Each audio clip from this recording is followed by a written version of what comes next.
गुन्हा आहे का एवढं सांगा.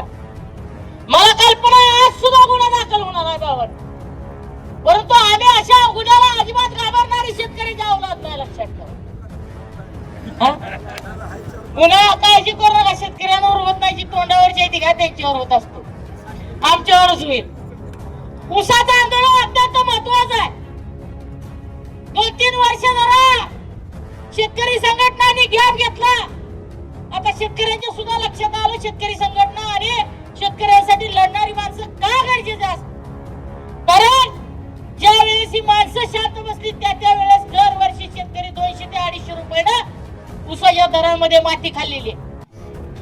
आज आपल्याला खऱ्या अर्थाने शेतकऱ्याला पुन्हा उभारी द्यायची असेल, ऊसाची कांडी ही सोन्याची कांडी आहे आणि तिला सोन्याचाच दर मिळाला पाहिजे. आपल्या ऊसाच्या वाड्याच्या टोकापासून खऱ्या अर्थानं ऊसाच्या मुळापर्यंत प्रत्येक गोष्टीचा एक कण न कण सुद्धा वाया जाऊ दिला जात नाही. मग जर ही सोन्याची कांडी असेल तर दर सुद्धा सोन्याचा मिळायला पाहिजे. कितीतरी उपपदार्थ या ऊसापासून तयार होतात. साखरेची गोडी मात्र शेतकऱ्याला कडू लागायला लागली. कडू साखरेची कहाणी शेतकऱ्यांसाठी बनली आहे. यासाठी खऱ्या अर्थानं आपण सगळ्यांनी लढणं गरजेचं आहे आणि प्रशासनालाही विनंती असणार आहे. शेतकऱ्याची परिस्थिती काय आहे तुम्ही नेमकं समजून घ्या. एवढ्या मोठ्या प्रमाणात शेतकरी जर रस्त्यावर उतरत असेल तर निश्चितपणानं त्यालाही कुठेतरी वेदना होत आहे, त्यालाही कुठेतरी संकट आहे. ते सरकार गेंड्याच्या कातडीचं आहे. पालकमंत्री महोदयाला इथं एखादा नगरसेवक फोडायचा असेल तर हेलिकॉप्टरने येतील, तिथं लँडिंग करतील, तिथं धुरळा उडवतील. इथं मात्र ऊस दराच्या आंदोलनाचा धुरळा उडत असताना कुठलाही मंत्री कुठलाही आमदार बोलायला तयार नाही, कुठलाही खऱ्या अर्थानं सत्तेतला माणूस बोलायला तयार नाही. मुख्यमंत्री महोदयांकडे मी एक प्रकारे आशेने बघेन आजपासून.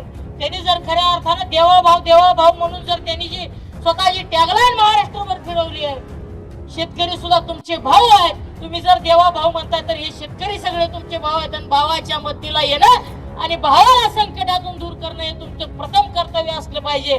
आज तुमचे 4 भाऊ तिथं उपोषणाला बसलेत, प्रकृती ढासळली आहेत. चक्कर येऊन 2 भाऊ तिथं पडलेत. मुख्यमंत्री देवाभाऊ तुम्ही कधी त्यांच्याकडे बघणार आहेत? शेतकऱ्याची संसाराची, शेतकरी बांधवांच्या संसाराची राख रांगोळी झाल्यानंतर हा देवाभाऊ आपल्याकडे बघणार आहे का? हा या निमित्तानं खऱ्या अर्थाने सवाल आहे. जास्त काय न बोलता हा ऊस दराचा लढा अधिक प्रकारे तीव्र करावा लागणार आहे. आपण लढाई लढावं लागणार आहे.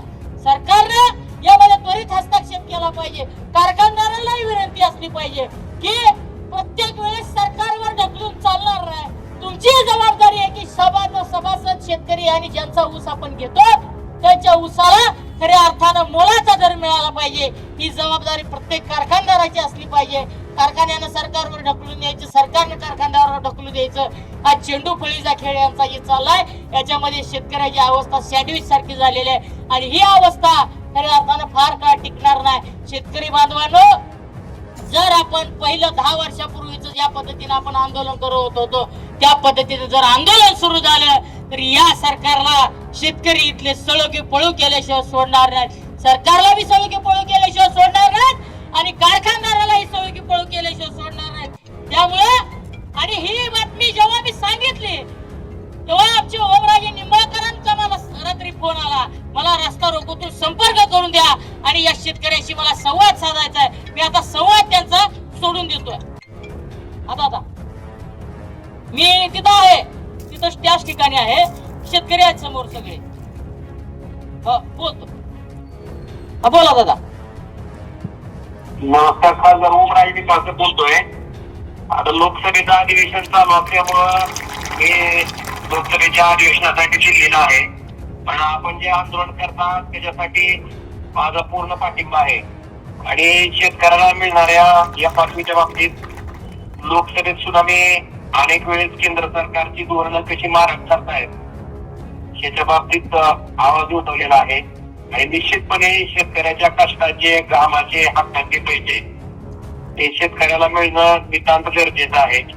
जसं उद्योगपतीनं उत्पादित केलेल्या मालावर किती नफा कमवायचा हा उद्योगपतीचा अधिकार आहे, त्याच पद्धतीनं शेतकऱ्याने सुद्धा हाडाची काढ आणि रक्ताचं पाणी करून पिकवलेल्या पिकावर किती नफा कमवायचा हा अधिकार शेतकऱ्यांना असला पाहिजे.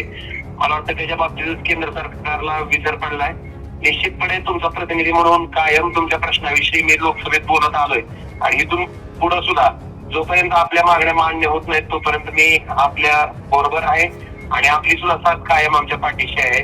तुमच्या या आंदोलनासाठी माझा पाठिंबा आहे आणि निश्चित आपला आवाज म्हणून लोकसभेत हा विषय निश्चितपणे उचलेल.